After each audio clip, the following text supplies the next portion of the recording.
Bom, vamos em frente.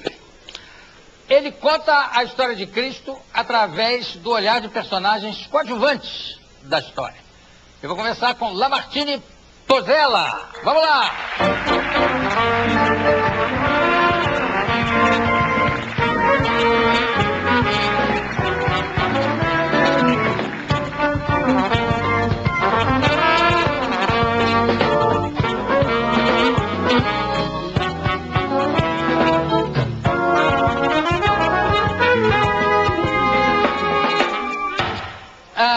Está aqui, o livro chama-se O que não me contaram sobre Jesus.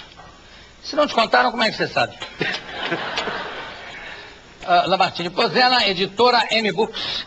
M Books. É isso? M Books. Bom, quero dizer em primeiro lugar que é um sonho poder estar aqui, está se concretizando. Imagina que é isso. O prazer é Sou meu. teu fã, já li. Obrigado. Obrigado.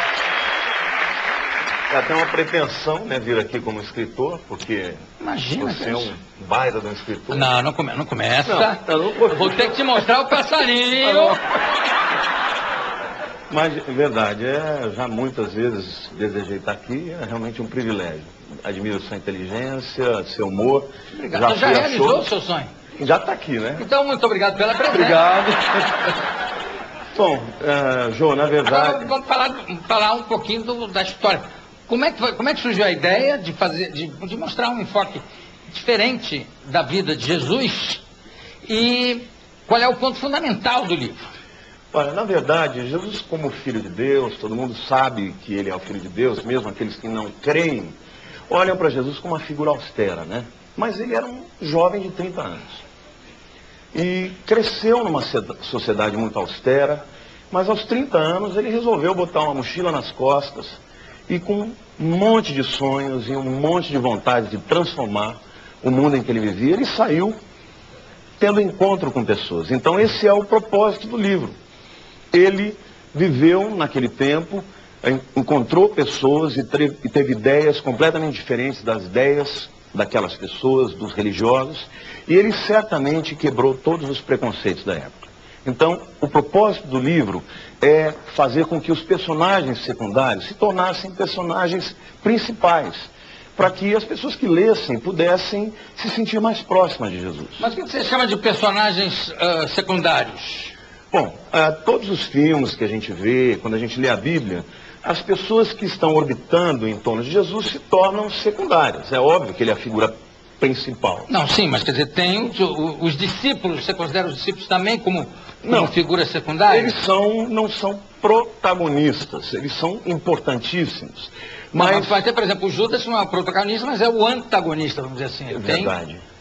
É a figura antagônica que sem ele, toda a figura de Jesus não teria importância dentro do contexto da salvação mesmo. Agora, por exemplo, como é que você faz? Você pega um personagem e começa a desenvolver a visão que esse personagem tem. Exatamente. Eu procuro tornar a história uma história mais parecida com o nosso cotidiano. E a partir de um personagem só, não? De vários personagens? Na verdade eu procuro contar a história a partir do próprio relato bíblico. Insiro alguns personagens que necessariamente não existem, né, para dar um pouco mais de molho na história. Outras histórias que já são vivas por si mesmas, eu conto procurando fazer da história um pouco mais vívida. Mas esses personagens que você colocou, personagens fictícios que você colocou, eles são o quê, por exemplo? Por exemplo, tem um personagem aí que eu chamo de Enos. É um homem de 80 anos que ele, na verdade, a Bíblia não fala que ele existe. Só que ele está inserido num contexto absolutamente veraz. Quer dizer, a entrada de Jesus em Jerusalém, todo mundo conhece, aquela entrada apoteótica, onde todo mundo com palmas, né, recebe Jesus numa semana, e na semana seguinte ele está crucificando. Então, eu digo o seguinte, que o burburinho da multidão, quer dizer, é a semana da Páscoa, né? Todo Israel vai para Jerusalém, quer dizer, Jerusalém recebe aproximadamente 2 milhões de pessoas, e Enos é um homem de 80 anos, que um homem de 80 anos pode ter de sonho, né? Ele mora onde? Ele mora em Jerusalém. E faz o quê? Ele está lá no segundo andar. Quem? O Enos tem eu não conto a história dele. Na verdade, eu conto o Enos como se ele estivesse sonhando. Ele está avistando Jesus entrando em Jerusalém. E eu digo que ele tem uma visão da apoteose de Jesus. Eu até insiro no contexto do livro o que é a apoteose, né? A palavra apoteose vem do grego apo, da parte de, e theos, Deus, né? E fala um pouquinho que a apoteose, na verdade, era aquela cerimônia de glorificação e de divinização que os romanos faziam para os heróis depois que morriam. E que Enos, apesar de ser um homem de idade, um homem que já tinha uma perspectiva de poucos anos de vida, ele vai vendo Jesus chegando e ele vai tendo uma perspectiva diferente, porque enquanto todo mundo está lá bajulando Jesus, ele começa a olhar aquilo e ele consegue discernir um olhar de Cristo triste. Porque Cristo, ele sabe absolutamente que ele está recebendo todos os louros da vitória, mas que na semana seguinte, por conta de toda a questão social e política, na semana seguinte ele vai ser crucificado. Então, eu digo que muitos conviveram com Cristo e não o consideraram filho de Deus. Mas Enos não. Ele deu a ele a sua própria apoteose, reconhecendo nele o filho de Deus, mesmo que ele não tivesse tido aquele contato de 3 anos que os discípulos tiveram. Aí eu digo o seguinte, no final do capítulo, que Enos é um personagem fictício. Ele não existiu. Mas muitas pessoas, ao longo da história, puderam... Poderia ter existido, digamos. É uma personagem que... Podia ter lá um senhor de 80 anos que viu e que chegar à entrada de dele. alguma forma teve uma experiência até que fortuita com Cristo, ainda que não tivesse uma experiência muito particular. E tirando o personagem fictício, só tem o Enos ou tem outros? Não, tem outros. Tem algum discípulo extra? Não. Hein? Não tem. Eu tenho uma parte da história que eu começo chamando de Rochinha, né? E eu conto a história de Rochinha e no final eu conto que Rochinha é Pedro. E por quê? Até por conta do nome, né? Petros. Petros é pedra lascada, né? É. Pedro não é... Pedro, tu és pedra. É. E ali é um trocadilho. Foi uma tentativa de um trocadilho? Foi, porque Petra é rocha e Petros é pedrinha. Então, Rochinha. E aí, bom, então não tem personagem fictício, não tem entre os discípulos, todos são os que estão mesmo na Bíblia, os que estão no Novo Testamento. Sim, mas tem histórias fictícias, né? Por exemplo, tem a história de uma mulher que ela tem uma hemorragia e eu conto a história dela como se... porque ela vai até Cristo, ela toca em Jesus e no momento que ela toca em Jesus ela é curada instantaneamente. Mas eu crio todo um cenário onde eu insiro uma série de situações fictícias onde ela efetivamente tem que lutar contra o preconceito, porque uma mulher jamais podia se dirigir a um homem dentro do contexto judaico. Uma mulher jamais podia tocar num homem num estado de menstruação, por exemplo. E ela já fazia 18 anos que estava tendo um fluxo de sangue e ela já havia gasto todo o dinheiro dela. E o sangue também, né? Pelo visto.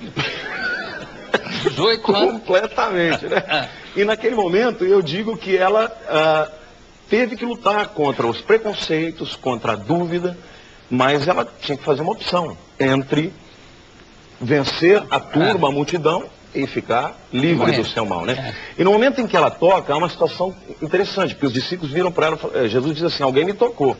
E eu digo... Mas esse alguém me tocou está na Bíblia. Tá nos Mas aí eu digo o seguinte, que Pedro fala assim, até você usa muito esse termo, né? Neurastenia, né? Será que é mais uma das neurastenias de Jesus, né? Mais uma dos absurdos, né? Como alguém te tocou? Está todo mundo te empurrando de lá para cá? Não, mas alguém me tocou de maneira diferente. E eu digo que as pessoas podem tocar em Jesus, mas aquele que toca efetivamente... toca de uma maneira diferente.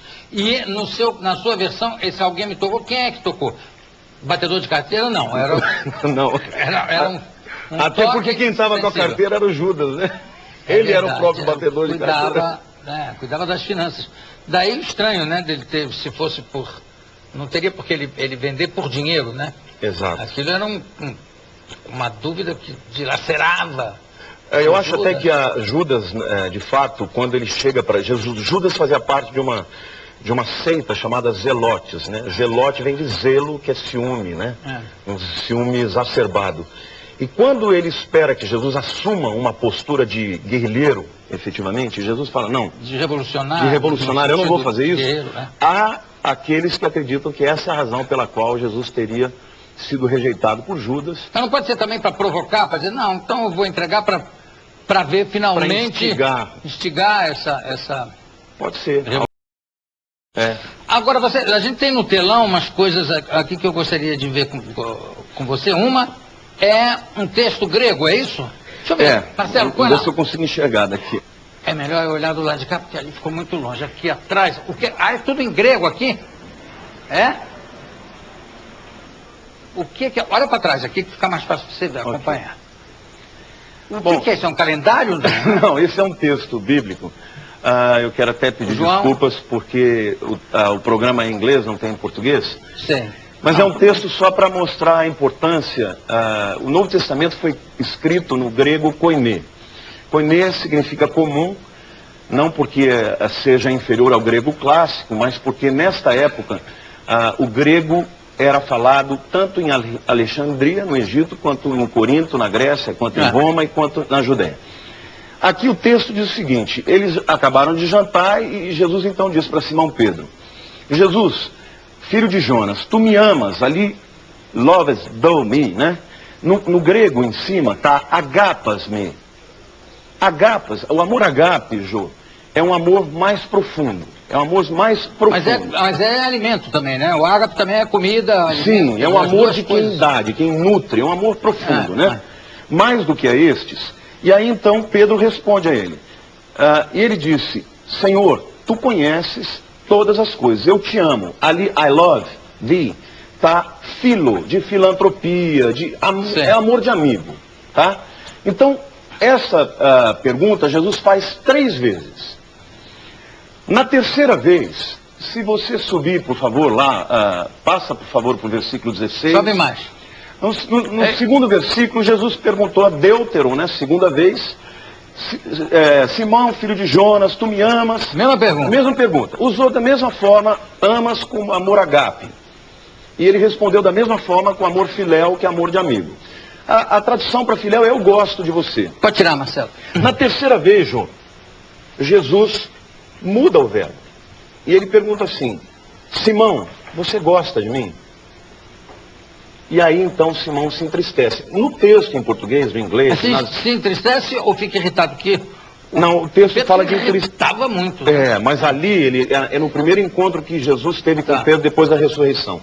Naquele momento, se você ler o texto no português, parece que ele está fazendo uma alusão às 3 vezes que ele negou. De fato é aquilo. Mas, na verdade, o que Jesus está dizendo é o seguinte: olha, Pedro, eu sei que você falou para mim que você me amava, que você ia comigo até o fim, mas você não me negou. E eu sei que você me disse que me amava, mas eu sei que você só gosta de mim. E naquele momento em que Jesus mudou o verbo de amas para gosta, Pedro reconheceu. E ele cai em si. Mas o que eu acho mais tremendo é que aquela conversa, na verdade, não foi uma conversa de acusação. Porque em seguida, Jesus diz para Pedro: apacentas as minhas ovelhas, e está dando a ele o desafio de se tornar o primeiro líder da igreja. E o que engraçado é que a igreja acabou sendo muito mais de Paulo do que de Pedro, né? Claro. As regras, etc.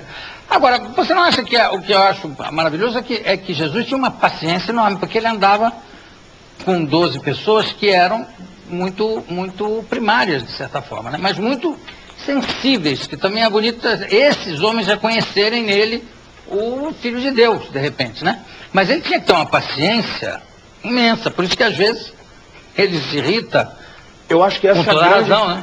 Acho que essa é a grande diferença de Jesus para todos os líderes daquela época. Mas eu queria voltar para o seu livro, porque eu ainda não entendi o que é que tem, que personagem, o que você desenvolveu, que, por exemplo, você disse que se Jesus vivesse nos dias de hoje, ele também seria crucificado de novo? Certamente. Por que certamente? Porque hoje eu vejo o seguinte, Jô, não importa quais sejam as denominações, eu vejo que os líderes daquela época lutavam em busca de poder.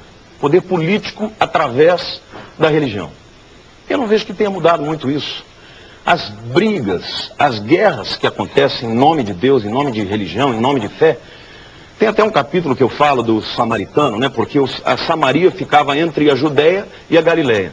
O judeu, o hebreu, ele passava, para ir de um lugar ao sul, ao norte, ele dava a volta. Simplesmente por causa de um preconceito étnico. Para não passar perto Para não passar pela Samaria, que era considerado um lugar inferior. Olha só, eu queria mostrar, antes que a gente terminasse, um vídeo em 3D que você trouxe. Sim. Do templo, não é isso? Do templo. Eu falo que, na verdade... O templo de Salomão. A religião israelita era uma religião excludente. Todo tipo de exclusão. As mulheres não tinham acesso aos lugares que os homens tinham. Os homens não tinham acesso ao lugar que o sacerdote tinha. O sacerdote não tinha lugar ao lugar que o sumo sacerdote tinha. E Jesus veio para acabar com isso tudo. Vamos ver lá, vamos ver o vídeo, por favor. Esse é o lugar da corte das mulheres.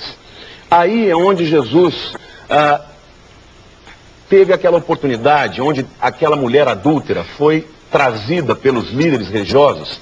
E eles disseram assim, escuta... Você é apedrejado. A lei diz que ela tem que ser apedrejada. O que você diz? Eu digo no livro o seguinte, como é que os líderes religiosos tinham certeza que Jesus Cristo ia absolvê-la? E como é que eles... Não sei se eles tinham certeza, né? O texto bíblico diz que sim. Né? Eles tinham certeza que eles iam pegá-lo no erro ali. Ao contrário, que eles iam pegá-lo no erro. E o erro dele era exatamente esse, que ele iria absolvê-la. Então eu fico pensando, eles como líderes religiosos, eles estavam exultantes que Jesus iria absolver uma mulher.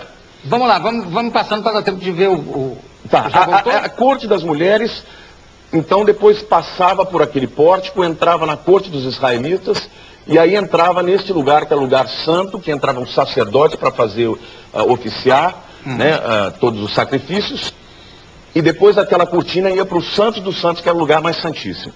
Agora, Jesus, quando veio, ele veio para dizer o seguinte... Tá bom, obrigado, Marcelo. Ele veio para dizer o seguinte, que não importa se você é mulher, não importa se você é israelense ou não, todo aquele que vier a mim, de maneira nenhuma lançarei fora.